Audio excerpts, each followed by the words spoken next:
Okay, hey. Let's dial it back. First and foremost, I'm Let's going to dial go it first. back. So I'm Q with Mediocre Dads. Being mediocre is a choice. Refuse to be mediocre. That's Gabe. You know him. Comfort and chaos. Comfort and chaos, guys. And then that's Like Wesley. and subscribe. And we have a special guest if you're wondering I already why said his name. Q is sitting so already said close it. to me.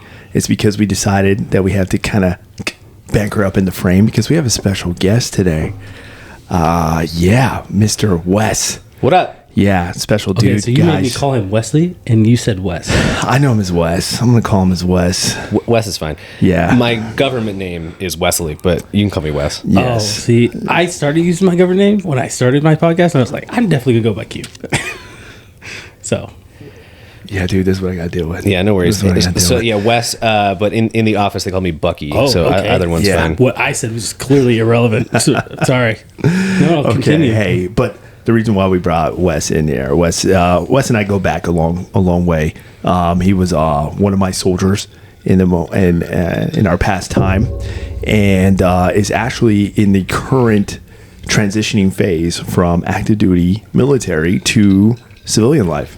And as you know, a lot of you and a lot of topics have been discussed in the past. You hear it more from the post phase of veterans when they talk about that transition from service to civilian life, and you hear it after the fact. Well, now we have the honor and the privilege to actually talk to somebody who is also a father, in the military as well, but he is in what we call the during phase of the whole process. Enduring. The during phase. That means it's not complete, but it has been initiated. So, Wes, why don't you tell us about yourself? Yeah, man. So been in the Army active duty for just under 7 years. What was it? About a month or so ago, I got my DD 214. I'm so jealous. I know. I framed it. I literally framed it. Did you It's- really? Yeah. And you're on terminal leave, right? Yeah. So I'm on terminal leave. Explain what terminal leave means. Sure. So I'm out of the Army, but I'm not. So I have my DD 214, which is the form that's saying that I am out of active duty service. But my official out date isn't until November 8th. So technically, if something happens, shit goes down. Can I curse? Can I curse on this podcast? Yeah, you can curse. Actually, a bad word. Okay. If something goes down, the unit could call me back or whatever up until November 8th, and I can go back in and do the thing. But So there's still a chance. so you're telling me there's a chance? There's So a chance. they can still technically extend you, right? They could, yeah. Ooh. They could. How does the whole stop loss thing work though? Like even after years of service, isn't that put on your contract? Well, he hasn't Like, you reached, have he hasn't years of he hasn't reserve? done 8 yet. Yeah, that's right. So I would still be in the IIR, inactive Ready Reserve. Yeah, that's right. So if World War III were to go down, they would pick from the IIR first, and then they go When? into a draft. The draft is still Change that if draft to is when. still legal, but yeah, they pick from them. But here's the thing: like I don't know, not for you specifically, but I don't know if they want to pick from the IR. Let's just be real. Like I mean, it's true. It's true. We literally. I mean, if you think about it, if the military is scraping that part of the barrel, we are in like, oh shit, we're about to draft everybody. I think the Navy was the only one, or was it the Marine Corps? I think it was only the Marine Corps. It was on military.com. Like they're the only ones who met their recruiting quota. Really? Yeah. And like the Army, the Air Force. So Army and Air Force, I remember the numbers was 10,000. Oh, we missed it by 10,000. So like Wow. the Air Force, right? Like That's wild. The Chair Force, they missed it by 10,000. Wow. What about Space Force though? Oh, they met their quota. That makes sense. But like I don't think they need that many people. They don't. What about Coast Guard? Coasties are fine, dude. Yeah, They're it was- DHS now. So they're DHS, it was so they Coast fall under Guard, something else. Coast Guard, Space Force, even though Space Force is technically still Air Force, but Coast Guard, Space Force, and Marine Corps only wants to meet their quota. Wait, Marines met their quota? Yeah. But Army didn't? No, Wow. no, Whoa. right? Wow. Well, dude. I mean, if you talk to a lot of Marines, What about UPS? Did they Bro. make their quota? Talking about with that UPS. 6-figure? Yeah, dude. dude. They're making insane They're amounts of making money now. above their quota right now. yeah, but I guarantee they're working them like slaves. Oh, dude. Like but the Army? Weird. do you know how many skill bridge packets went for UPS the day after they announced that? Let's just say it went up by 60%. I looked it up. At least 60% of the time it works every time. Yeah. But is I that looked it only up. for drivers? Are they only? Yeah. This 6-figure thing is only for drivers. Yeah. Yep. It's really hard to become a driver too. Yeah. Was it before this, or has it, or is it only because the pay raise? It's always been difficult to become a driver. Usually you have to work within UPS. I'm not a UPS expert. You just work your way up. Yeah, exactly. Yeah. I'm pretty sure you can't just go It's a Teamsters. You're part of the Teamsters union. So it's the buddy system. Yeah. From the day you walk in and apply, it is the buddy system. Who Really? you know. Oh wow. Yeah. Never gonna go work for them then. But they do but have when really you're good in, benefits. you're in though. Like that's just it. When you're in, you're in. So it's like a cult. We didn't go dark with it, dude. But yeah, I guess so. What are you? Jeez. You just It's get like this a cult. broad You know, he could have said, It's hey, just it's like a cult. it's like the Disney Club, you know, or something. is a cult? But all No, right. he goes straight. It's Well, like so- a cult. Most people that work for them, they have really You good went benefits. so dark, dude. I've been by myself all day. I could tell. Taking care of a sick child. Yeah. Well, hey, beside the fact, we're getting off topic though. All right, we're here about Wes. Okay. Oh yeah. You So have Wes. to introduce yourself again. I'm sorry. Hi, I'm No. Bucky Buckerson. You're in the transition phase. Yeah. All right. Now, when I met you, you know, single father in the military. Yep. You know, and you were going through a lot of difficulties at the time, or I wouldn't even say difficulties, more challenges. You know, but you got through them, and he also an NCO, junior NCO at that. You know, and in charge of a team, in charge of soldiers. You know, now you said 8 years, right? Just under 7. Just under 7. Okay, so in your years of service, and then the time now as you're transitioning now, because we hear it all the time. We hear it all the time. Everybody's in like, oh, man, I can't wait to be a civilian. I can't wait to be done with this. What are your thoughts on that? Like, how is this new chapter hitting you? It's tough, man. There's, good, bad, and ugly for every situation. Initially, the excitement of not having to go to PT or being texted, "Where are you?" That's really nice, I gotta say. I do miss the camaraderie going into work, even doing meaningless tasks. But you're in the suck together. That's something that even just on leave for the past month, I miss for sure. Also, it's a little different for me because I'm going into the reserve. So as soon as November 9th hits, so my day after ETS, I'll be able to in-process to my reserve unit, which is up at Camp Bullis. So nice. I'll be staying here in San Antonio for a bit. I signed a 3-year contract with them. Nice. So luckily, it's a slow transition. Okay. It's a mild getting out of the military. Mm-hmm. I'm not jumping in head first. If I was, it'd be way more stressful than it is. Even before, what was it? So before I went to Honduras, so at the beginning of this year, I was looking into skill bridges and other sorts of jobs and stuff to get out. Because everyone's saying, you get out, you're, with the job that you have, you can make 6 figures like That's that. that's literally what everybody says in every MOS. I think everybody says that just so they can Feel believe better about themselves. Yeah, feel better. So I literally when hear they get that out. even from supply people. It's kind of like justifying to getting mechanics. out. I can make so much more. If you know someone, let me know. I have not been able to come in contact with that. So even with putting 7 years of experience with my niche, I've had a really hard time finding jobs. That's crazy. They are out there. The big things for me, I don't have a degree. That's not the biggest because I have enough experience to counter Offset that. that? Yeah. But even 7 years of experience, they're considering that almost mid-level. That's still low level experience, which is outrageous. Jeez. What would be 10 or more? medium level? It's 8 to 12, 13, and then above that is a senior level. So basically, it's your second career is senior level. It's insane. I had to look into it. Yeah. So But also, if you guys get the opportunity to get a CI polygraph, that is going to help you a ton too. ooh, If you don't have one. I already got one. Good. Really? That's huge.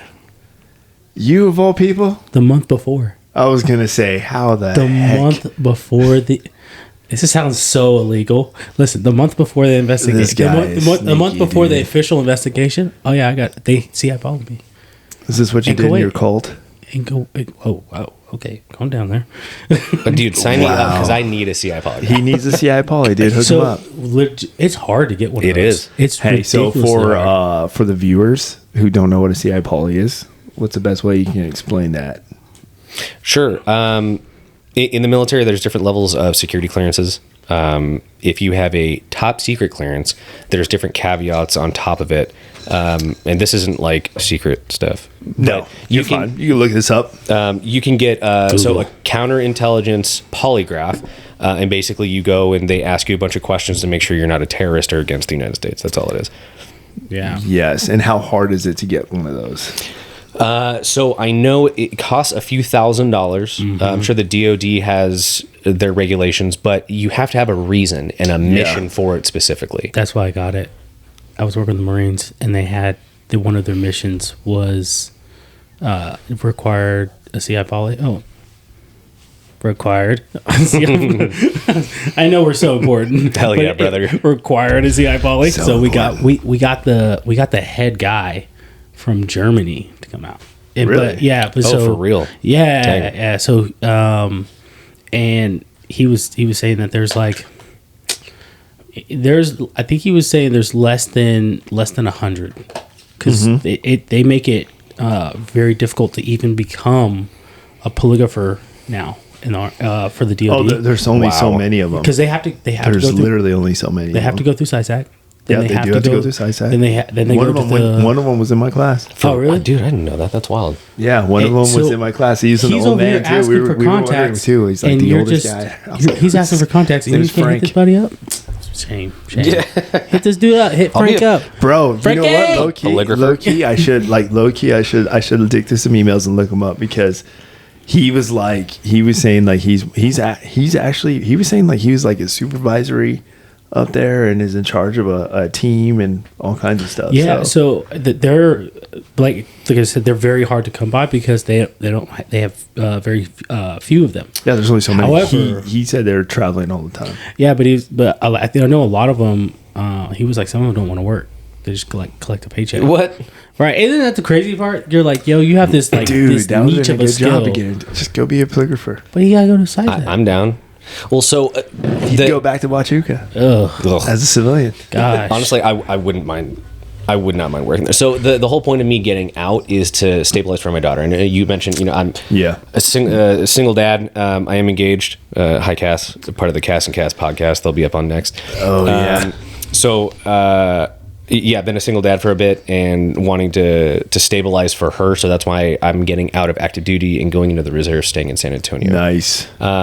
There were other opportunities. I know, like, the 6-figure what we were talking about earlier. Yeah, if you're willing to go to DC or these other places that are not preferred, for sure you can do that. But it'd be tough on you as a father. I mean, the whole point of me getting out Yeah. is so that I can be with my daughter. Yeah. And I'm very, very thankful to have a cordial relationship with her mom now. We have 50-50 custody. So week on, week off, it's her mom's week this week. I get her on Sunday and we just swap out. So to be able to stay here and do that, it's been kind of tough looking for stuff. Yeah. There was an opportunity to go to Iraq and do my job out there for a year and make like $110K untaxed. Oh, yeah. Listen, LinkedIn is always hitting me up for opportunities because my LinkedIn it technically still says I'm looking for a job. I'm not, but still. So yeah, if you want to be a strategic debriefer out in Iraq for a year, make some of them big bucks. That big money right there. That is that big money. 15 days R&R Dude. too. But So- hey, that's actually pretty cool. So you made those decisions based on your daughter. Yeah. So as a father, you made those She needs it. big, heavy decisions. She definitely needs it, man. That's pretty crazy, man. Now, what would have if she was older? Would that have been different? Maybe like if it were, because we split up 2 years ago, a little over 2 years ago, and the transition has been really tough for her. So when we split, my ex moved from, so we're in San Antonio. That's where we've been stationed. her parents had recently bought a house out in South Carolina. We're both from Southern California, so she moved to the opposite side of the country. And so when we split, she went out there, and then we were driving back and forth halfway in between. That's a 19-hour drive from San Antonio to where they were in South Carolina. Oh, yeah. And we would do that every 2 or 3 months so that we each had time with our daughter, but it was a lot. And she was having trouble, like with potty training, and you could see it in how she was eating. It was really tough. So now that we're all back here in San Antonio, she moved back in January when I was out in Honduras. So it's been good. Wow. It's been getting a lot better. It's just a tough situation. Want to make sure that she's developing properly. But yeah, to answer your question, if it was further along, maybe being able to take her somewhere to Utah or Arizona or DC or something, I don't know. Yeah. Follow the job. Jeez, man. I feel like when as they get older, you have to factor in like the whole school thing and their friendships and their livelihood. Yep. And then it's like, are you about to be that father's like the typical military father we see in Hollywood portrayed like, oh, you got to move your kid and they just made friends and now they got to make new friends. Yeah. I mean, that scares me because I mean, my daughter, my oldest, she'll be 15 or going on 15 around the time I'm reaching 20 years. Oh, dang. And so, I hopefully by the time I can stabilize, whatever, but still, moving before that, they're obviously going to form friends and bonds with people, and it's going to be like, yeah, we got to move. And, it's just kind of like it's a sad thing because you can tell, you can see it on their faces when you really kids upset your kids. Man. Kids are a lot smarter than we think. Oh yeah, like they pay attention. Very intuitive. Oh yeah, my daughter, gosh, she yells at me. She's like, "You're not supposed to do that. Mom doesn't do that. You don't need it. You can't do that." But it's not like in this tone. It's yelling at me. I was like, "Yo, who are you talking to right now?" And she's like, "You." All right, but say less. I won't do that, bro. But imagine that, but like you have week on, week off, so you don't know what the mom actually does. Oh, dude. It's like, well, mommy. Okay, so my daughter loves Peppa Pig, so I'm Daddy Pig, and her mom is Mommy Pig, and she'll say, "Well, Mommy Pig lets me do this." I'm like, "Well, it's Daddy Pig's week." What? Oh, that's funny, but sad at the same time. Yes. Yeah. trying to break those bad habits, At least you have the week, man. It's harder when you have months. It was Let really me tell tough. you, it's harder when you have months because it's like you have to take months of bad habits that were accepted by his mother, Potential bad habits. and you have to like, okay, we need to fix this. Yeah. And then he spent all this time showing him what right is right and just getting him, just being an overall, just doing the right thing, even when no one's looking. Like, that's one thing I want to really harp on my son. Like, that's the message I want to make sure it's instilled upon him is, hey, man, just always do the right thing, even when no one is looking. Yeah. Even when mommy and daddy are not there, there's no one there to enforce something good, but I want to make sure it's instilled upon you to make that right decision. So you would prefer the week on, week off thing? Yeah, that'd be nice. But at the same time, I can also see it can also be very exhausting and strenuous on the job, which I can see, like even just in his situation, and as he was still in my platoon at the time, it can be tough, dude. Like, being in serving in our organization, and then having to like balance everything you do, especially weeks out, and training and TDYs and everything. You're just like, okay, will this week fit in? Will this week not fit into my schedule? Will this week fit in? No, okay, now I have to plan this, now I have to plan that. And I'm like, dude. Yeah, with how unpredictable, at least our unit was, I can't say for the Army as a whole, but they would say, okay, hey, we need someone to go to a certain country, like in 2 weeks. Days. Or 2 days or whatever. Yeah, dude. Yeah, like, I found out I got to go somewhere on Friday. Yeah, so I'm going to be leaving for a few weeks. You gonna make it? A few weeks? Yeah. Yeah, I'm going to make it. I'm just saying, last time I'm you gonna make the make it. flight, man. You know what I'm saying? Let me tell you something. There's a lot to that story you do not Gabe know. Gallegos. There's a lot to that story Paging you do Gabe not know. Gallegos. Is that what that call was? Someone missed a flight and they gave you a call? Yeah, I'm sure some terminal in Honduras is like, this guy's not showing up. Sargento Gallegos. Senor Mr. Gabriel, venga. That's exactly what's mean page. And next thing you know, American Airlines is like, oh, what? No show? Say less. Say less. So I mean, I'm married, and so I don't. I'm sorry, this is gonna sound really mean. I am still married. Well, I'm married, so. Oh, dude, he's so much cooler than us because he's married Yeah, listen. and a soldier. Do better. Anyway. Oh, shit. Yeah. Okay. So, because I think about the kids, and obviously you guys think about your kids in these situations, right? You're not just thinking about yourself and the time you get with your kids. But I was going to ask, with the week on, week off, or the I don't know, every other month type thing, right? Mm-hmm. The strain on, if you're not in the same, or you guys are in a similar place in San Antonio, so it's a lot easier, I'm sure. But with that, do you think it's hard on her to have to go from one house to the next house every week, not feeling like there's never like a point where it's just like, I can stay? Like stability. Yeah, That's a good question. And if you can share as much as Sure. whatever you're comfortable with, I don't Yeah. want you to feel pressured to have to say what your whole life story is. No, you're good, man. Yeah. I'm sure there is. The house that I'm in is the house that she grew up in here in San Antonio. Oh, so nice. that is, for That's me, good. what I see is like her base, regular, That's her the headquarters. Her She's had that. foundation, her roots right there. Well, so she's been in that since she was 6 months old. Oh, okay, She was yeah, born she in knows that Monterey. house. Yeah. So she was born in Monterey when we were at DLI. And then we immediately came here. This is my first and only duty station. My 3-year contract turned into almost 7 years. Anyway, Nice. There's a story behind there. Hey, might be doing the same thing. Oh, well, I mean, it was extending because of the divorce. oh, So gotcha. that's why I extended twice. Well, so I got extended once for DLI, involuntarily. That was 13 months. For your time starts after DLI. yeah, And they don't tell you that until it's you're weird. in DLI. It's weird. He's not the only one that I found that out. Being in their platoon, and their platoons aren't like, he's not the only one in that situation. Mm-hmm. So, but yeah, so got extended for that, and then I extended on my own for stability here in San Antonio twice, and that turned into 6 years and almost 10 months of time in service. Just under 7 years. You extended here twice. Yeah, They let you. yeah. Oh man, I'm gonna try to do what you did. But it was shortly after COVID, where if you extend, you get 6 months of stabilization, Oh gosh, dang it. which they don't have anymore. No, especially with COVID, that changed up everything. Yeah. COVID's not real.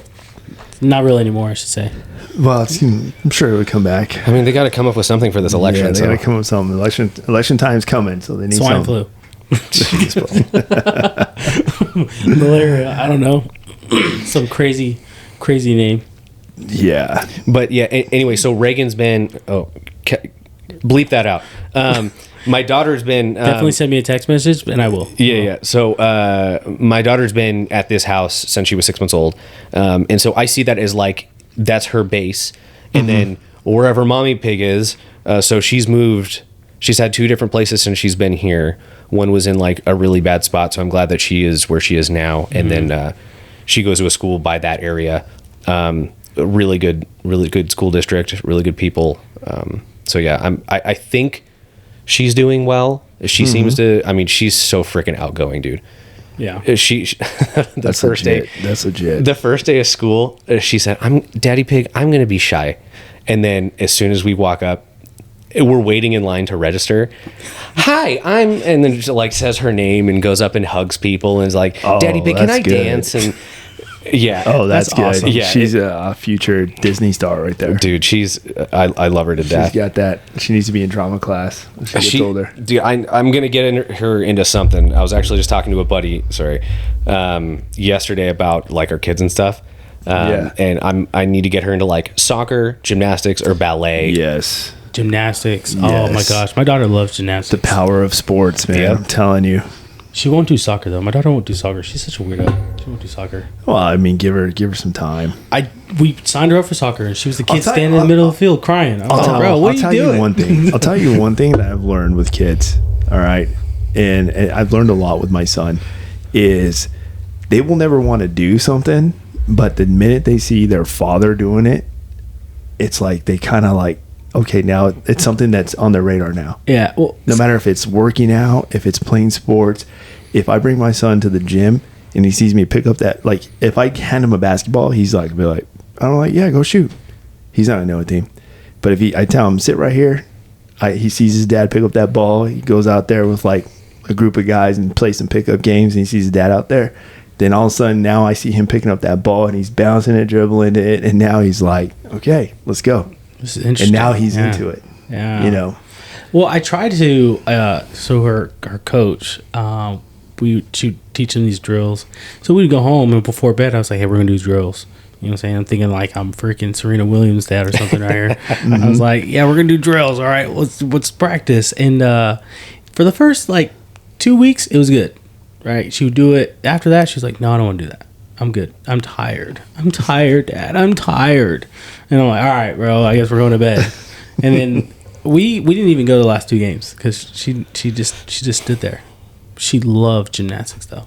That's good. How old is she? She's 5. Okay, yeah. Same age. She okay, literally just like gymnastics. When we were in North Carolina, she would go out there and she'd be shy initially, but the moment they're in the room, they're like, and the teacher's like talking, and she'll go to the balance beam by herself, and she's like, Dad, look at me. Yeah, look at me. I'm like, no, go over to there. Stop paying attention to me. Go over there. So yeah, she loves it. So have you done it since she's been here? No, because we've actually got her into swim. Okay, cool. You know, because I want my black daughter to know how to swim. So Whoa, dude, why do you gotta? Why does he gotta go there? So first it's the cold, and then he goes straight to dude. What the heck? You know bro? what? So I grew up with the pool. So okay, hey, but that's she's all you only had to half, say. right? Hey, I want my daughter to swim. She's You don't care what color she is. I mean, I think it's obvious. But anyway, I know it doesn't matter. She just wants to swim. It was a joke. It was a great joke. It was a great. I know, but I just make fun of how society just. It's like, dude, they create the segregation. Like, I feel like they just create it. It's you remember like 10 years ago? You're making a fuss. Like, it's not a big deal. Just, here you go. Just go swim, dude. Yeah, exactly. Like, just go swim. 10 years ago, you'd make a joke, but then you're like, but for real, man, let's go swim. Like, I don't care if you sit on the steps. Like, let's just go swim. I had this argument the other day, and I don't mean to get off topic, but I had this argument the other day. Totally getting off topic. Yeah, I know. So I'm into the show. What topic? I'm into the show. Love is Blind on Netflix. Guys, some of you probably know what I'm talking about. Now, they recently... Shame on him. No, they that recently show's made... stupid. Yes. No, I'm into the show. Now, they also... Netflix made a version for tailored around the LGBTQTZ, all the letters. Alphabet. Like, basically lesbians. It's focused around lesbians. And I'm like, the fact that you did this, you're segregating them. You should have just intertwined them with the regular group of people. Like, just bring them in. Just bring them in. Bring those couples in with the other couples. Now you're segregating. You're creating isolating them, and you're saying like, look, you're isolating them and making it something special now. Where hey, focus on them for this, and it's like, no, dude, just bring them in, mesh them together. Yeah, just like Love on the Spectrum, they should have had them together. You know, exactly. Love on the Spectrum. Bring them all in together. Why are you segregating? Is that a thing? Love? What is that? That's real. It's people that... I thought you were making a dude, joke, and I was like, man, love is a spectrum. Oh, okay. No. You need to check this show out. That's a real show. I think it was from Australia. It's people that are on the spectrum dating. Oh, okay. Yes. Literally. Okay. I shouldn't laugh. But I was saying as a joke, they should bring the people that are on the spectrum dating real people. Dude, imagine one of us... Bleep that out. Imagine one of us went on that show and we couldn't find nobody. No, that's just a real struggle. Find nobody. What do you do with How yourself? many infantrymen? You go on that show and you don't find nobody? Damn, there's just no hope at that point.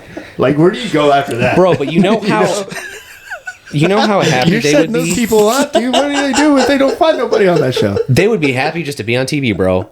Yeah, but now it's like, dude, you seriously can find nobody here? Like, this is the part of the barrel where you can find then people. that's on the producers for not finding the right person. Damn, dude. I feel sorry. I hope they have a therapist there on site just to kind of talk to them. They probably do. Dude, think about it, bro.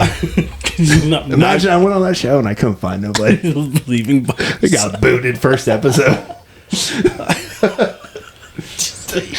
Oh man. You are not the father.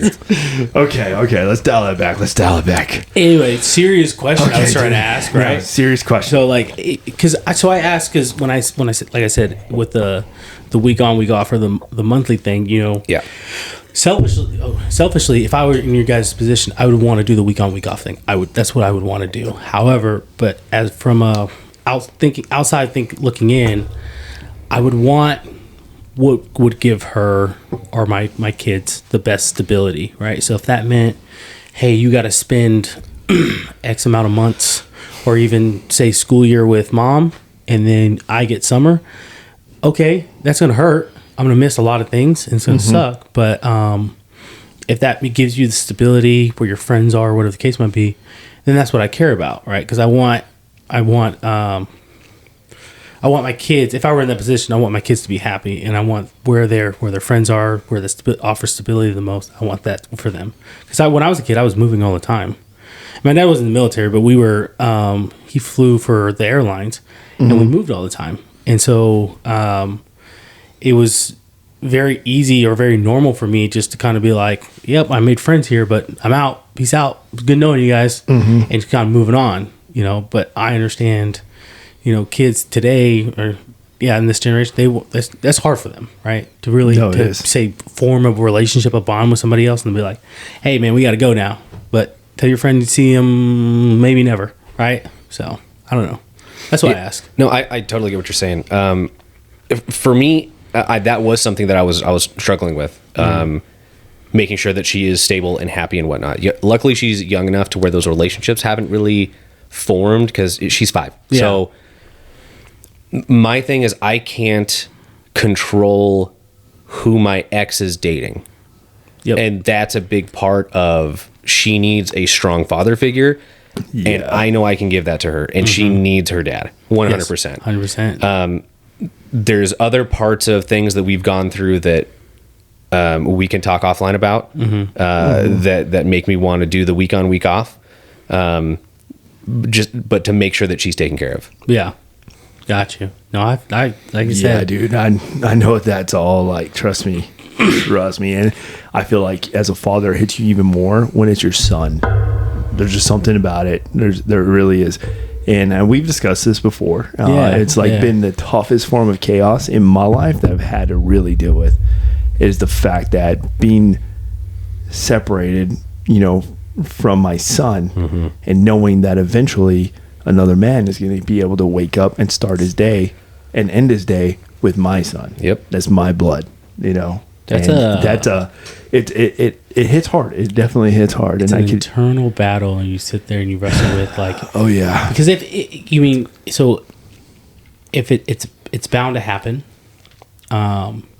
So I would think that you would hope that it's someone similar enough to you that's going to instill the similar values that you were instilling in him when your son is with you, or even for yourself when your daughter is with you, right? And I think that's the best you can hope for, the best thing, right? Because if this person's going to be around your kids, you want them to be instilling similar values that you are. Oh no, I fully agree. If you don't have that communication or anything in that aspect, it's just going to always be stressful. Yeah. Your mind's going to always go places, man. And yeah, way to take me back, dude. Way to take me back. So my biggest concern is my fault. No, I'm just it is 100% your fault. It's 100% your fault. Dude. Well, we got to talk about dads. We always talk about comfort and chaos, and we never get to talk about dads. So this is very dad focused. This is very dad focused. Oh yeah, and but I also would like to ask him though a very important aspect, and I'm sure a lot of people who are currently serving or thinking about serving, or even already served, would like to know as far as what would you say would be your AAR, for the whole transition process, as as how has that been, what you can fix, what if you even feel like they even care, or is there a setup for you? Like, I'm just saying because eventually we're going to hit that spot, and anybody who is serving now, you're going to hit this spot, and anybody who has served, it may be different. It may be different based off his experiences. So I'm curious. Sure.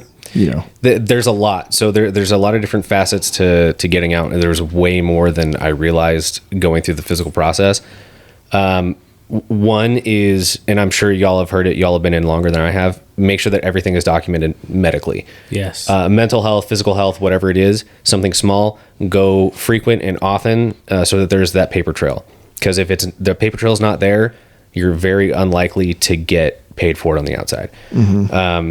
And don't think that, I know that stigma, at least maybe 10 years ago or so, that stigma of being a sick all ranger or whatever, that you got to take care of yourself, because no one's going to do it. The Army is a big machine. You're this tiny little cog in it. It's going to keep rolling along. Take care of yourself and think about what you're going to be doing on the outside. So go often, even for little things. Your knees hurt, go to physical therapy, get the help, make sure that it's taken care of. Also for your transition out, start as soon as you can. Like, go to SFL tap, like 18 months, 15 months out. She's got a text message about that. Yeah, we both did. You guys go. I wish I had gone sooner, because it would have given me more time to prepare. So there's something on the lines of, I forget, BDD, I think is what it's called, where you can file your VA claim while you're still in, as long as you're before 90 days out. I was too late, so I have to file as soon as I get out, which is... It is what it is. I'll still get back pay as long as I file within the first year of getting out. But technically, if you file within this certain time period before 90 days, as soon as your ETS date hits, you will start getting VA pay for whatever disabilities you have. So that's even while you're in the reserves. Yeah. So you just don't get you don't collect your drill. You technically don't collect a drill paycheck. So my best friend, or one of my best friends, she goes to drill in San Antonio, cool. Camp Bullis as well. Nice. But she's a Lima, but I ask people all the time, like, oh, you're going to reserves, you might meet this person, and I'm like, probably not, but I'm like, just in case you do. But she's great. But anyway, me and her talk often, and she was telling me about how with her VA benefits, she cannot, I guess legally, she cannot collect her VA benefits as well as her drill paycheck or whatever the case might be. It's either one or the other. But depending how much what your percentage is, it might be more or less than what your drill is, and because rank and how much you got percentage you got. So if you got like 50%, but you're a staff sergeant, right, and it's kind of like probably gonna collect that drill paycheck. So drill is roughly 430 to 460. That's what I would be making. So you would probably be a little bit more than me. Yeah. And then I'm sorry, I don't know what yours would obviously be more than that. So she's a sergeant first class at 10, 11 years. Okay. And she's fighting for her 100 because they got her at like a 92, which is if you're I think it's like 94 and below, you're at 90. 94 and above, you're considered 100. Dang. And so she's fighting for there's a program out there, and she's fighting for that to get that 100%, because she definitely needs 100%, right? Because I mean, and I'm not just speaking that as biasly as one of her good friends, but so knowing some of the things she has in her life and that she's gone to the doctor for, especially while she was in, it's like, yeah, no, you need that 100%. You're broken. So, but anyway, yeah. I didn't mean to interject completely like that. Jeez, dude. No, you're good. Yeah, so I would definitely look into it. I mean, like, don't let me be the only one, or the information come from me. But she was one who was telling me, like, she can't collect her VA paycheck, or she can collect one or the other, VA or the drill. So I would just look into it, and whatever the case might be. Did you get the bonus when you did the reenlistment for the reserves? Yeah, so I won't get it until I in process to the new unit. Oh, got you. Okay, all right. Nice. But yeah, it's a good bonus. It is, yeah. So it's $15K lump sum, and that's the wedding right there. Yeah, for real. If you if that's a 3-year contract to a 6-year contract. Okay. There's no. That's why I did a 3-year. Because if you do a 4 or 5 or 6, it's still $15K. I'm just gonna, I'm just gonna do 3. Yeah, I'd definitely take the 3. I mean, if they had a bigger one for 6 years, I would have done it. Because Yeah. I mean, I plan on doing getting my retirement through the reserves. Hell yeah. Okay, nice. But yeah, so for sure, the BDD, making sure that you get everything taken care of while you're still in, even if you think it's small. And then when you go through SFL TAP, like legit pay attention because they'll talk about schooling, a skill bridge if you want to do that. I would recommend going through a skill bridge. 1, do a skill bridge, and then 2, do the research on the ones that are already pre-qualified. You can get ones that aren't qualified, but that's what my issue was, why mine didn't go through. I see. Because it got stuck at legal, and then it just never went through. It never went through. For like a legal review? Yeah. That's where Lee's is. Oh, really? Oh, Even dude. though, but his is one of those ones that you were talking about. It specifically says like it does not require a legal review, but it's the brigade commander who's like, I want a legal review. And, What? And then so he took it to legal, and they were like, it says right here you don't need a legal review. He's like, can you tell that to the brigade commander, please? Yeah, that should be That like sucks, a simple, And so simple like, phone call or an email. or like someone like going upstairs and being like, sir, per the document don't need that it. you like that everyone else has signed, it says right here does not require it because it's already been matched up. The DoD has already done their checks and says, hey, Yep. this is one of the programs that we have already qualified. It says it's good to go. So he might not even be able to go on his. That sucks, man. Yeah, and it's crazy, right? Because this program is set up for soldiers transitioning get out of the military. Yeah, I and feel so like they they could shouldn't limit learn that. a new craft, right? Like, who are you, a person who's making quadruple what this individual makes, right? To make I'm that making up a number. decision. I'm making up a number, but I imagine it's a very large sum, more than what we are making, right? And this soldier's getting out, and you're going to hold it up over something trivial that already outlines that it does need to. That's part of the military that bothers me the most. So frustrating, That man. bothers me. Why are they trying to gatekeep this guy's future? Because I guess per him, the brigade commander doesn't want to take on the he said a safety risk. Like if something happens, it's on him for signing off for approving it. It's like, this has already gone through so many different levels before you're just approving that this soldier is Yeah, it doesn't make capable sense. to go participate on the skill bridge. You don't need like this whole legal review. It wouldn't even be our legal who would do the legal review. It would have to. I imagine so. I imagine it would have to go somewhere else for another pro. It's not our brigade that approves it. So that's the thing. He's thinking brigade is telling brigade is going to do this legal review, and it's like, no. Like, why would our brigade? Who are they to say this program is good enough? They're not going to go They're out not there in and places. go talk Yeah. to these people, or the kids might be to confirm that. It's the big army because it's skill bridge, which is army wide. Right, and that goes back to my point. If we're here to take care of soldiers, take care of soldiers. I'm not saying he's not doing that. There might be other underlying things that I'm not aware of, but based off what I've been told, I think this can go That's- along with that text that we got regarding the SFL TAP. yeah, 100%. This can go in. Hey, here's some other issues though regarding the same program. Yeah, that we're like- dealing with. Like, let soldiers do this. They've done their time. I was telling even soldiers in your office and your former office, right? I was like, hey, when you join the army and the first couple of years, a lot of us just waste our fucking time. Mm-hmm. We just waste our time. Yeah. We don't do anything. We do things, but we don't do anything preparing ourselves to get out.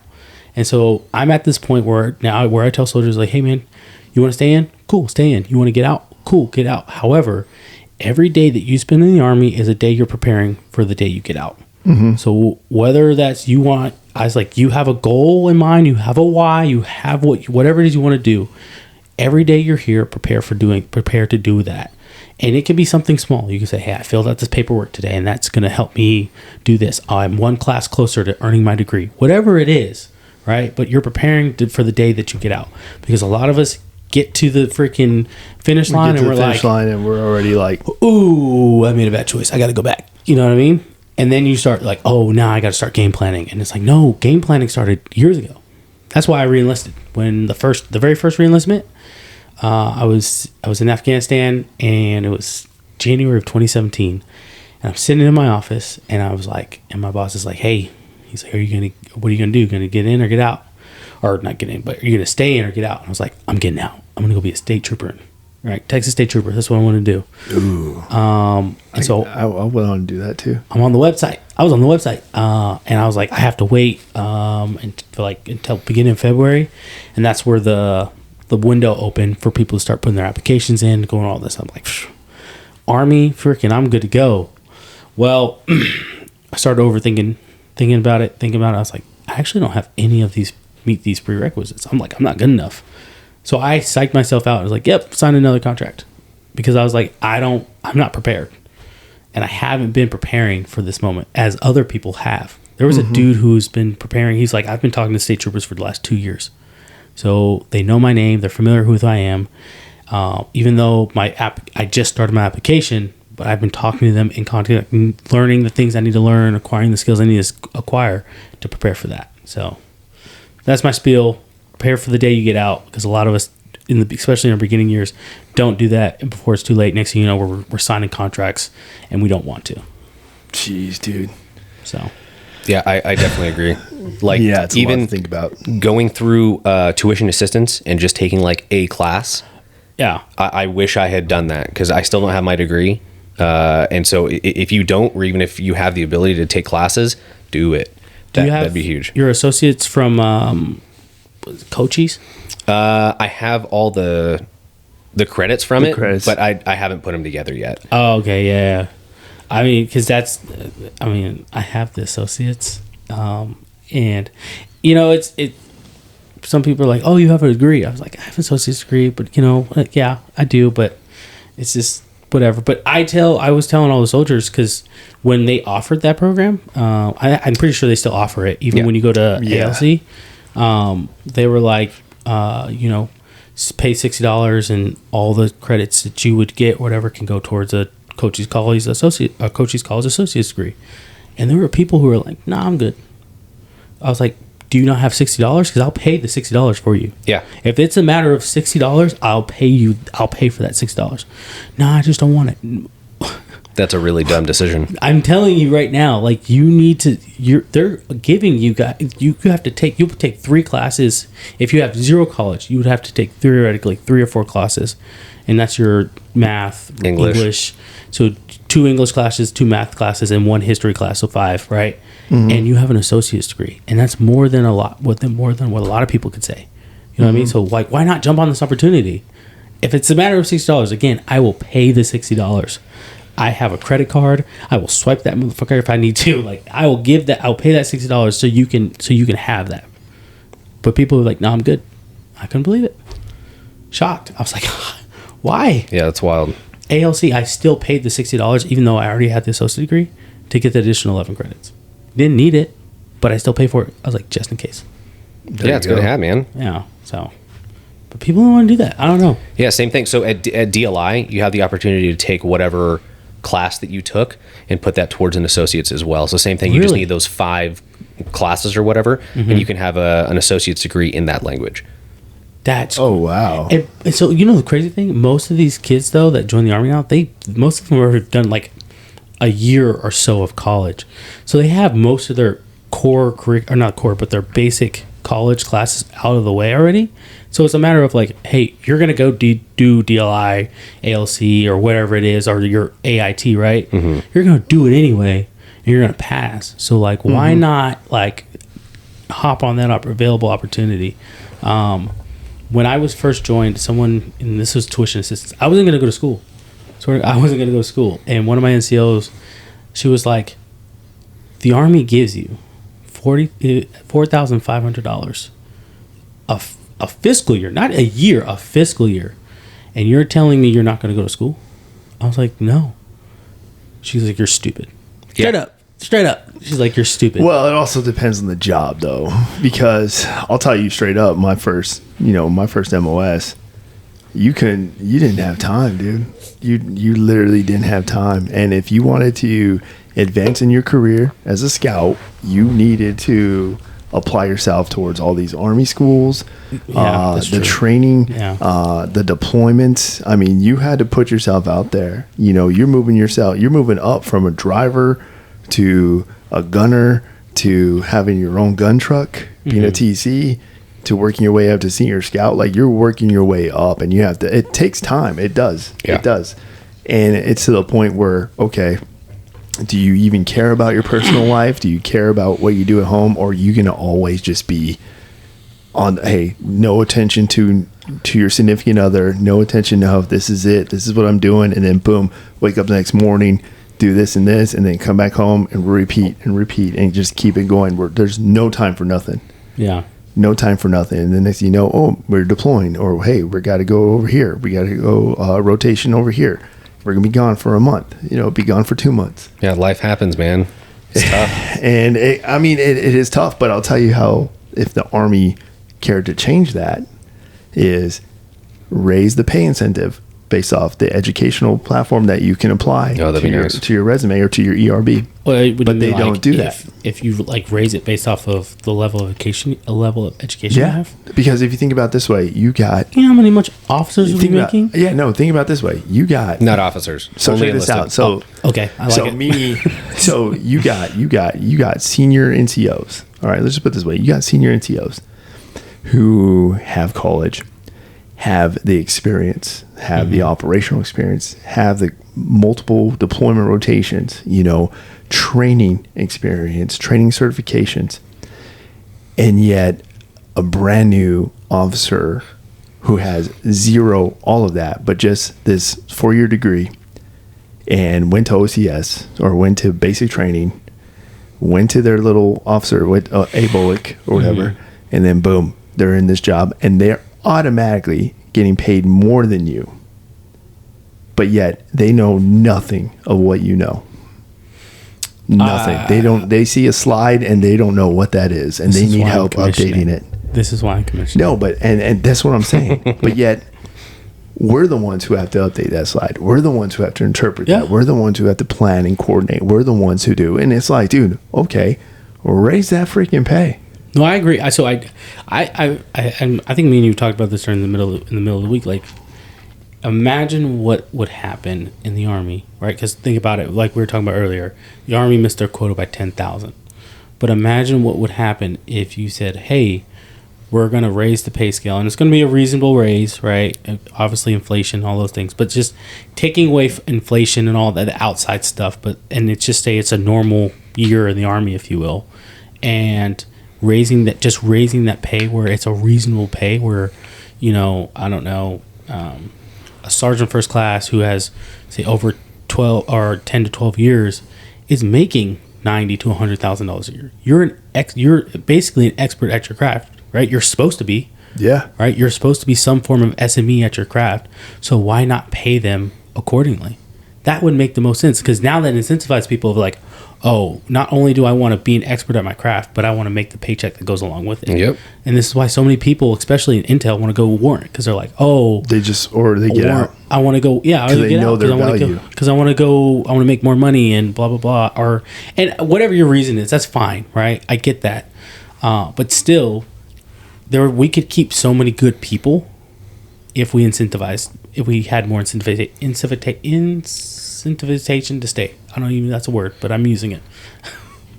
But we don't do that. So. No, we don't. And because there's no that value, because the reality of this whole thing is the reason why I believe strongly there is a recruiting deficit, why they're hurting right now, is because soldiers now are smarter. Your average soldier, your junior soldier, is smarter because the access to information has literally changed 10 years ago, and soldiers now are smarter. They know more intellectually, and they can operate at a higher caliber, but yet they know they're about to join an organization where that's underappreciated. It really is. And you see it. And there's not a single, I cannot think of any kind of corporation or civilian organization whatsoever that will literally compromise the integrity of experience and training over just a piece of paper. So which employee would which one is more valuable to that organization? You will go work at Amazon and you have an individual applying and you have another individual applying who just graduated and they just say, hey, I want to work at Amazon. I got a business degree. You have another person who's like, yeah, I went to college. I worked my way up. I know delivery. I know logistics. I know operational concept, operational decision making, task management, time management. I've been literally trained and certified in every echelon of this. Okay, which one's going to bring more value to this organization? But if you don't have that piece of paper, they're not going to look at you. Yeah. But this is what I'm saying is times have changed, though. Not even that. They're still prioritizing the degree. Organizations now are literally, to include Tesla right now, literally are factoring that exact thing. Experience. What you can bring to the organization, what you can bring to the table. If you have a creative thinker, you creative thought, you can bring productivity, whatever.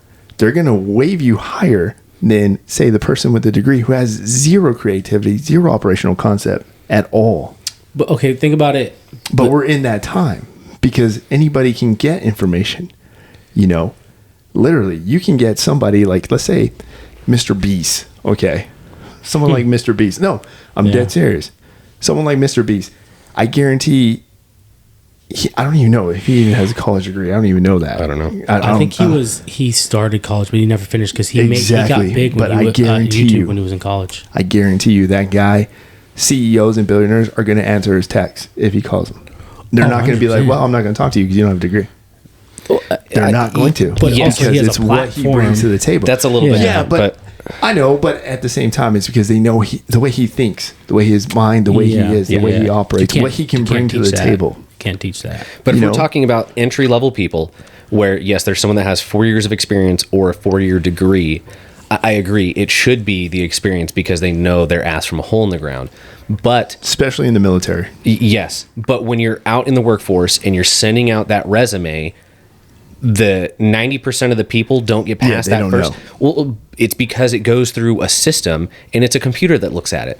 And so the requirements that whatever the employer is saying that they need X, Y, and Z, if it doesn't say 4-year bachelor's degree, they're not even going to get past that first section of a computer looking at them. Yeah. Even though they have 4 years of experience in logistics or X, Y, Z, they're not going to look at it.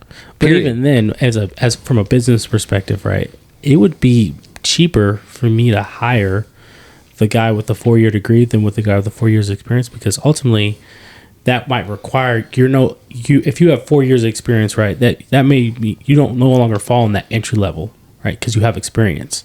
So that entry level who has a 4-year degree, though, hey, I can pay you less and you can work more hours, whatever the case might be, and then you can start from the ground up, and it will take you a while to be making some more actual money from the company rather than, hey, guy who has 4 years experience to say, hey, I'm gonna pay you more to start, and then in about 5 years you're going to be making X amount of money, right? So from a business perspective, that's what I would say.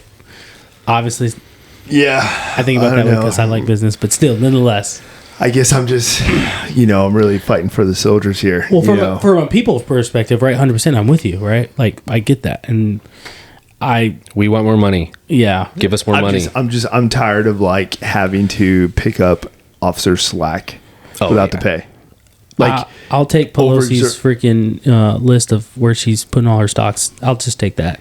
If you don't give me more money, just give me the list. No, but like reality-wise, it's sad. It's sad that I know officers in our military who are in positions of command and control. Those are their duties and responsibilities enabled upon them by the U.S. military to command and control. They don't even know how to shoot their damn weapon. Oh my gosh! How many ranges? They don't even know simple 10-level tasks. So many. But they never had to do a 10-level task, though. But recently. Yeah, but they've never had to do a 10-level task. But that's just it. That should be part of their job. Because they're held to a higher standard. They're getting paid to a higher standard. Mm-hmm. It's enabled upon them. And if they don't know, then freaking apply yourself. Yeah. Because that's what we do. That's what we do. If you don't know, go find an answer and go figure it out. It's so frustrating because I had this conversation with Zach and I said, like, man, it hurts me because there's so much pressure on us as NCOs to be great. We just got to know everything. We got to figure it out. Like you said, if you don't know the answer, you got to figure it out. Yeah. Officers could walk into a room and they're like, I don't know how to do that. Look over to the left or right, be like, hey, Sergeant, how do I PMCS this freaking truck, man? And you're like, we are. And you're like, sir, you don't know how to do that? Let me show you, sir. You're like, no, I don't know how to do that. I need you to help me out. But don't worry, you get paid for this. But I don't. But I'll show you. But imagine Sergeant such and so goes to this office and says, hey, sir, how do I PMCS this truck? You're an NCO. Figure it out. But I can't say you're an officer. You get paid more than me. Figure it out. No, I wish. Here's the TM. That. Here's the paper. Go over there. Good luck. You know what I mean? So it's ridiculous. It's a ridiculous amount of pressure that they put on us, and then they say, "Hey, but you make $80,000 a year if you do the calculation that includes your BAS and BAH and all that. You make $80,000 a year. Who? Barely. 79. Barely. How long you been in? I hit 10 in November. Okay. So you did an SFL TAP, the calculation they say to compare to what you would be making on the civilian side. I mean, I did it on my own. But yeah. So the Army or the DoD or whatever actually has like on the DoD website where you can put all your information in and it can calculate for you. Been on there several times, and I make staff sergeant 10 years, $79,000. Isn't that ridiculous? That 79, but like that's not what in today's economy. IRS don't look into this. Yeah, that's but not in today's what my tax economy, says. though, here's the thing. Well, no, you only pay taxes. They need to adjust that. Exactly.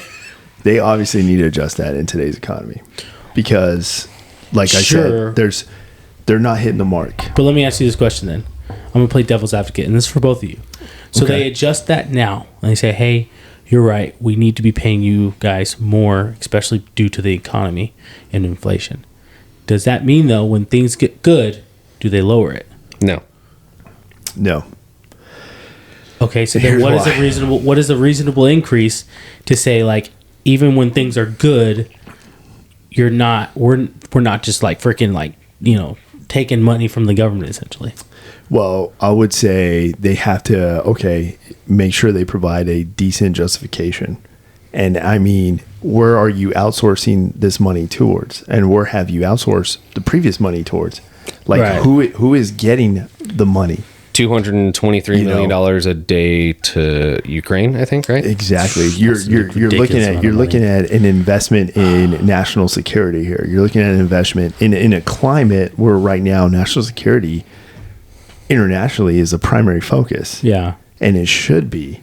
So that's what you're investing in, and you owe it to the people, not just to the soldiers, but you owe it to the people the soldiers are serving, and it breaks my heart when I see, and it really grinds my gears, in all my years of service, this past year has been the only year where I'm seeing food drives and food banks provided to soldiers on bases. Yeah. Where that is, to me, a bad sign. Oh, 100%. Like, you are legitimately providing food drives for soldiers to come and pick up food because you know that times are hard and they cannot provide enough groceries to their families. And how is that accepted? Like, how is that not being broadcasted? Like, hey, let's take pictures of this and let's put this in the headlines and let's go take this to the Pentagon and we need to go take this to Washington and they need to address this. Dude, okay, speaking about groceries, I went to the grocery store a couple days ago, $240 for me and my daughter. Damn. That's it. Two weeks ago, same thing. Every 2 weeks, $240 at Walmart, bro. Oh, exactly. For my daughter and I, that's it. No, that's the norm now. And it's like you leave and you have like 10 bags in your hand. I was like, this is $240 worth of groceries, I guess. Like, what message are you showing that you have to do school drives, you have to do food drives, you have to make them almost quarterly for soldiers? Like, you're supposed to provide that financial. It's supposed to be comfortable. You're not supposed to be, it's not like, hey, join the military, be millionaires. No, join the military and you will be comfortable. The government's going to take care of you. The military is going to take care of you. Like, you're going to be good. Yeah. You're going to be good. And that was the message. Even the civilian world, they're always like, yeah, join the military. If you don't know what you're going to do with your life, hey, they used to always say, hey, go join the military. At least they're going to set you up. Yeah. But now it's like, foundation. Join the military. Oh, good luck if you want to have a family because you might want a budget plan because you may have to go to these food drives that they're going to hold on base every now and then. It's crazy to think, right? You're trying to convince young people to join the military and they're working at these fast food restaurants or wherever they're working, right? And they're like, well, I did the math, and I actually can make more with overtime here at this job than I can be in the military. And in the military, I'm going to have a dude in my face yelling at me to do push-ups? I don't think so. I'm going to have to be up at freaking the crack of dawn to go do PT. Yeah. Accountability formations. Yeah. Oh, such an PT's I'm going to say this. I know it's off topic. PT's an individual event. Okay. So I think we should get rid of formations because everything's over text message anyway. Oh yeah, I'm up. Yep, everybody's accounted for sergeant. I think we should get rid of PT. Have people PT on their own. Come do a PT test. Like everybody, la-di-da-di, on this day, this is a PT test. Everybody knows what day it is at what time. They show up. If you do not pass or you do not, I don't know, meet a certain score, say it's 500 or 450, whatever, between 450 and 500. Well, guys, go line up against this wall. And we're going to start out processing you. Dude, imagine. 50% of the force will go away. And that's my point. But imagine the caliber of individuals you're going to have, though. Yeah, it'd be extreme on both ends, though. Because I like going to the gym like anybody else. I hate running.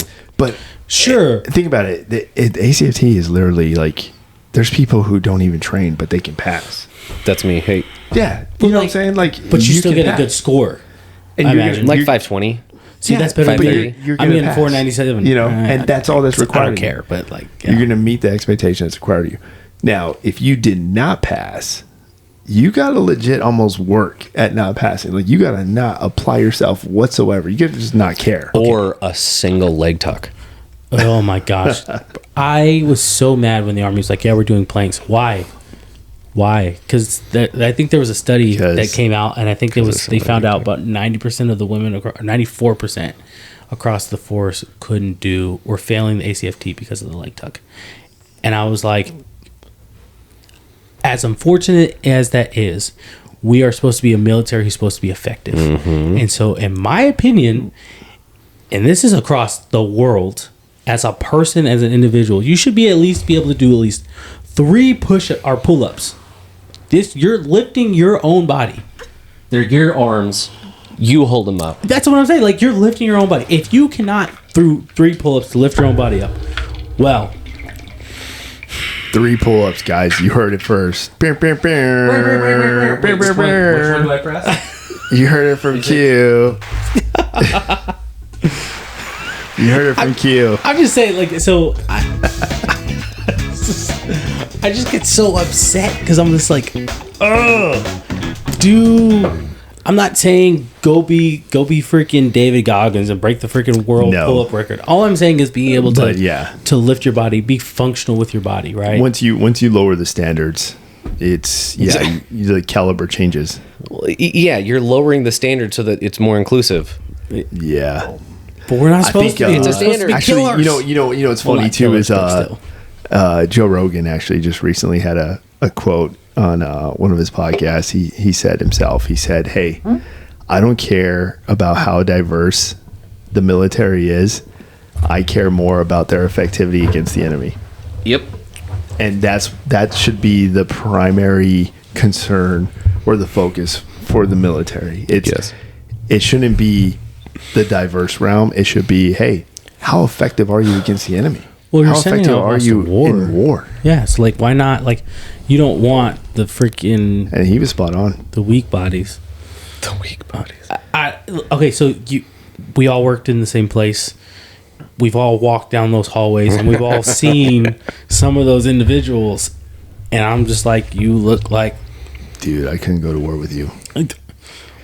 I say that about 90% of that building. You can't go to Costco with these people. They'd have to take a break. No, I'm going to be real. I'm going to be real with you. I'm going to be real with you. I literally say that about 90% of the building is like, well, I cannot go to war with you. Well, you can tell by the people that walk in the front door and take the elevator from the first floor to the second floor.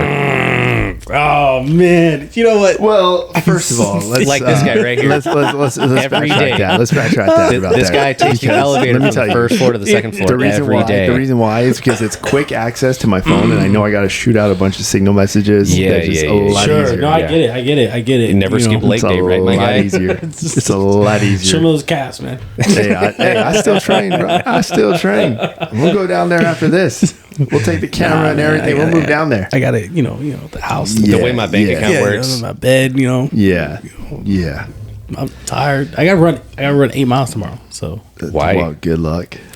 I'm running a half marathon. Good luck, my guy. It's my second one. It'd be all right. I'm gonna do that one, and then I'll do one in November or December, and then Isn't the Army 10 miler this weekend?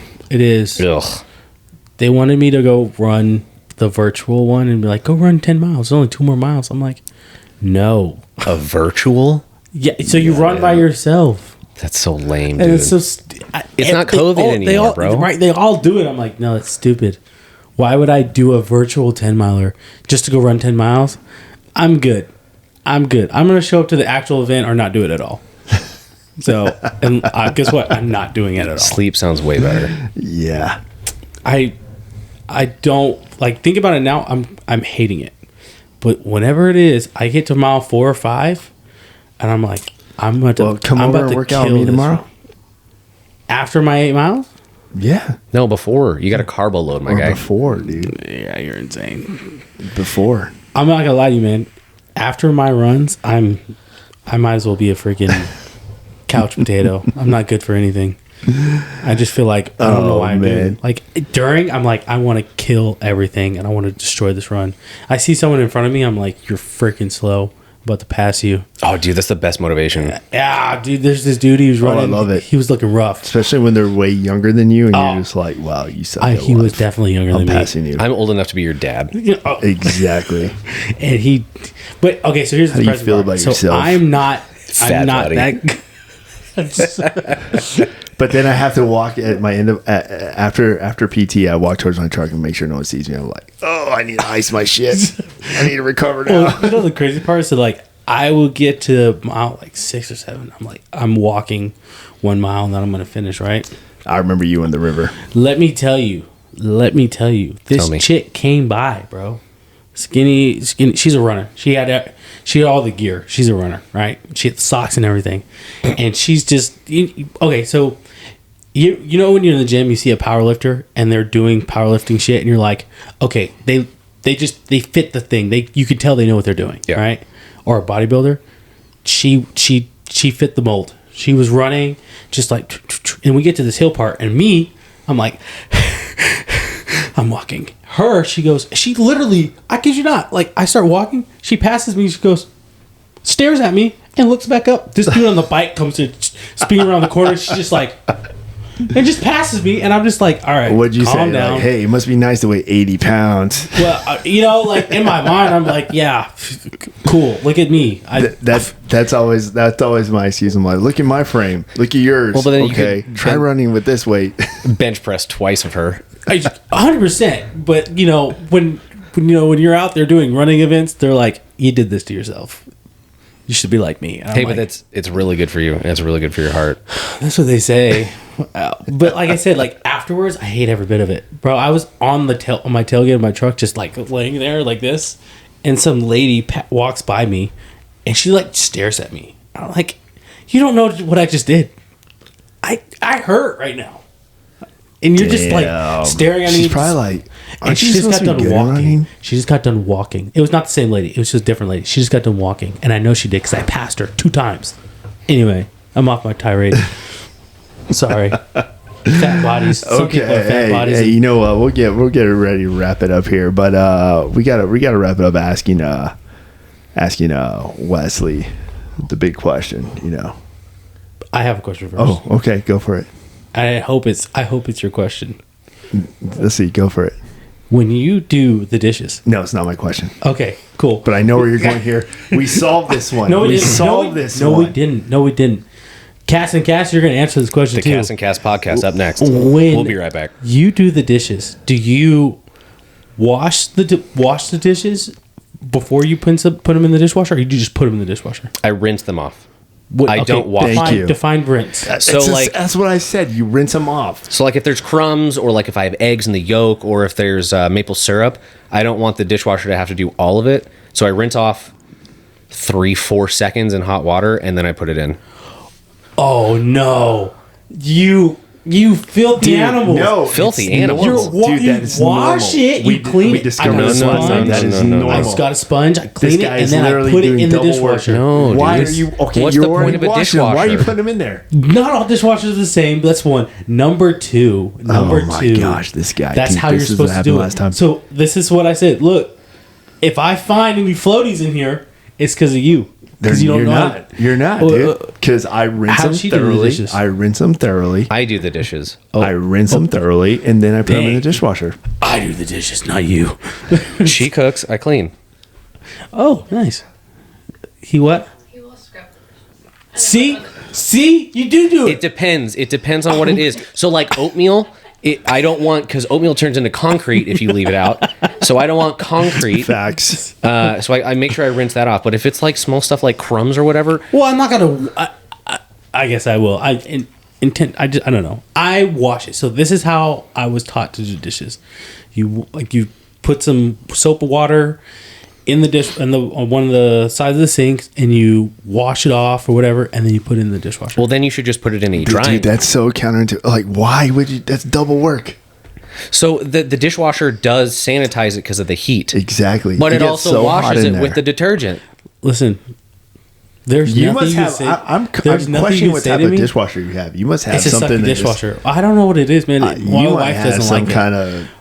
of. But yeah. listen, I will always do dishes. Maybe it's time to invest in a good dishwasher. That's probably what it is. You need to upgrade. inflation. So It's all right. Maybe eventually the military would do a dishwasher drive there we go. soon. You got to PMCS your dishwasher first, Yeah, my guy. dude. I don't know. Ask your local commander; they'll tell you.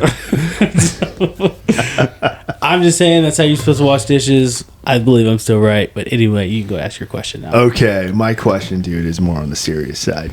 Oh, damn. I feel bad now. No. Hey, that's a good question because we had to dovetail that from the last episode. But no, man, if you had to go back, if you go back 8 years ago, when you signed up and you can change anything or change a decision you would have made, what would that be? That's a good question. So when I decided to join, it was always something in like the back of my mind because so my brother, he's 10 years older than me, and he always knew what he wanted. He joined right out of high school. He graduated in 2000 and joined the Army as infantry, and then obviously we all know what happened in 2001. So he was infantry during that whole time, Iraq, Afghanistan, and so he was a real big inspiration to me. Always looked up to him. And so getting out of high school, I had a thought. I'm like, I don't know what to do with my life. I'm going to go join. Talk to me. He's like, no, dude, go to school, go do your thing. I went to school for a little bit. I hated it. And then when I got married, and we were living in Utah, I was at a really crappy job. I was an operations manager of a warehouse, just really toxic, working too much, drinking a shit ton of Monsters. It was just not good. And I wasn't happy with myself because I felt like I wasn't where I needed to be. And that's why I joined. I wanted to do something that I could be proud of, that my family could be proud of. And I'm really, really thankful that I did. Honestly, I wish I had joined sooner for certain aspects. The whole divorce thing kind of threw the career on certain paths. Yeah. If my ex-spouse was more supportive, that would have been a lot easier, because there were so many opportunities that I missed, even in Really? our organization. Oh yeah, Really? dude. Certain deployments, opportunities, going to certain schools, why I didn't get a CI polygraph. There's so many reasons because there's just a lot. She did not support me being in the military. She felt like I was taking her away, isolating her. And it was really tough. So if it was, someone else that's more supportive, it would have been a different story. I probably would still be active duty, because I love my job. I love doing what I do. I will say, man, you definitely were very good at it. Appreciate it, you know, and based off it, and you know, because your reputation still lives, you know, and you'll know whenever the productivity of your work and the result of your work is still reflected on even after you leave, like that's when you know, okay, this dude's presence had an impact. Yeah, That's pretty cool. And I didn't know that. You never realize an impact that someone has until they're gone. You know, like the saying goes, you never know what you really had until it's not there no more. You know, and I can definitely say, you know, that has definitely been something that has obviously it's been reflected on in your absence. So yeah, but I always like to ask that question, you know, especially for soldiers, and I've had plenty of soldiers, you know, who I've had in the past who transition out, and I always like to ask them, hey, if you can go back and change something or go back and make a different decision, you know, what would it be that can kind of, you know, that you probably wish you accomplished or you wish you would have done while you're still in, you know? What about you? I mean, you're still going on, but is there something in this past 12 years that you wish you could have redone or redid and Yeah, dude. or go back and say, hey, if I could just change this one decision? Man, that's heavy, but yeah, no. Well, we mentioned this before in past episodes, though. But the Army's really good at training you to fight, training you to attack a mission, accomplish a mission, and not accept defeat. You know, give you this ethos. But they're never good at training you for the after effect. Yeah. You know. And No. that's the thing. They don't train you for when you lose somebody or you lose another brother, and then you got to come back and you still got to accomplish that mission, you know. And they don't train you for the effects that come with that, you know. They don't train you for that. And mind you, it's not like I joined to expect that. But if I can go back and change something, man, I think I would have stayed in my original MOS and carried that out further, and because there is a sense of abandonment that I feel, you know, and especially because when you're with those ones who you were so close with, and they've continued on in that MOS in that field, and they're going to these different jobs and different they're excelling in the MOS. And we still maintain our relationship, but it's like I feel so far apart. Yeah. You know, I feel far apart and out of the conversation when I used to be in that conversation. Yeah. Yep. You know, but still, you know, I made that call, you know, and you can't look back. You make the call and you take ownership of it and you drive forward, you know, and you continue. Don't let the outside elements manipulate anything. Just keep driving forward, stay focused. But if I had the opportunity to go back, I probably would have just stayed. Like in that Cap MLS. Scout? Yeah, I would have stayed a scout. I would have stayed a scout. You liked Yeah. it that much? Dude, this is Mr. Forcecom. What are you talking about? No, it's not. It's not. Listen, I don't know if any of your soldiers watch this, but I will tell you, they're like, it's different now. I'm sure it is. They're like, well, what do you No, mean? They're like, he's different. I was like, look, he's a G.I. Joe.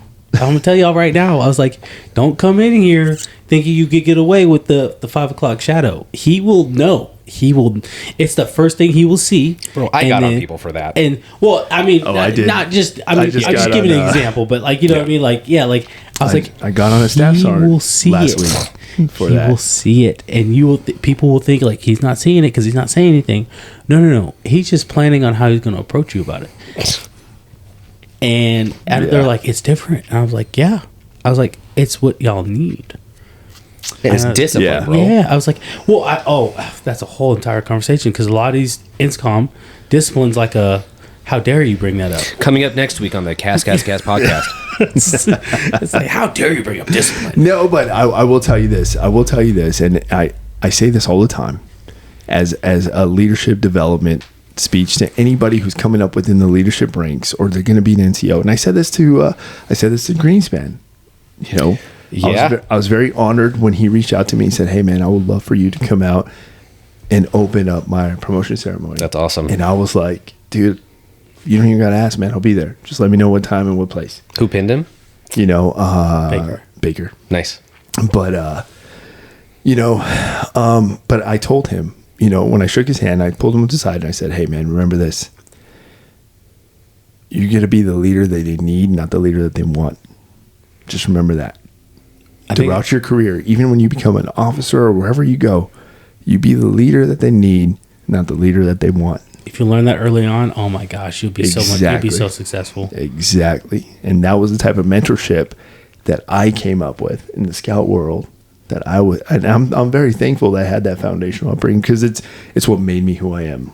Seriously, now the best leaders I had were that way. So you know that no matter wherever they put me, no matter if they put me in charge of this or in charge of this group or in charge, they know what they're going to get. Yep. They know what they're going to get, and that's it. That's it. Yeah. You know, and I feel like that should be the caliber to me of every NCO. No matter who he is, you should know that if I put a staff sergeant so-and-so in charge of this group, guess what? They know exactly what they're going to get. So be ready, because that's just it. You know, so that's a bit of advice. Yeah. Amen, brother. No, hey, Wes, thanks for joining us today. Thanks for having me. Absolutely. You got anything else you want to throw out there to the team? No, I just finished what I always finish with. Being mediocre is a choice. Refuse to be mediocre. That's right, team. That's right, man. Hey, Let's Wes, get that comfort in chaos. that's right. Hell yeah, brother. He finds comfort in his chaos every day, don't you? I do my best. That's right, don't we all? Oh, I meant to tell you. Sorry, real quick. I know we did our outros. Send it. I tagged the wrong comfort and chaos in one of my posts. Oh my god! And so my wife was like, "Hey, I think you tagged the wrong person." I was like, "What are you talking about?" And she's like, I was like, "What are you talking about?" She was on your reel. She goes, "Like, click on that Comfort and Chaos Instagram link or whatever." Clicked on it. Some random dude with sunglasses smoking a cigarette. I was like, "Oh, that is not game." What? So I All right, who is this guy? retagged you. I don't even look up Comfort and Chaos. We will find you. Yeah, we will find you, dude.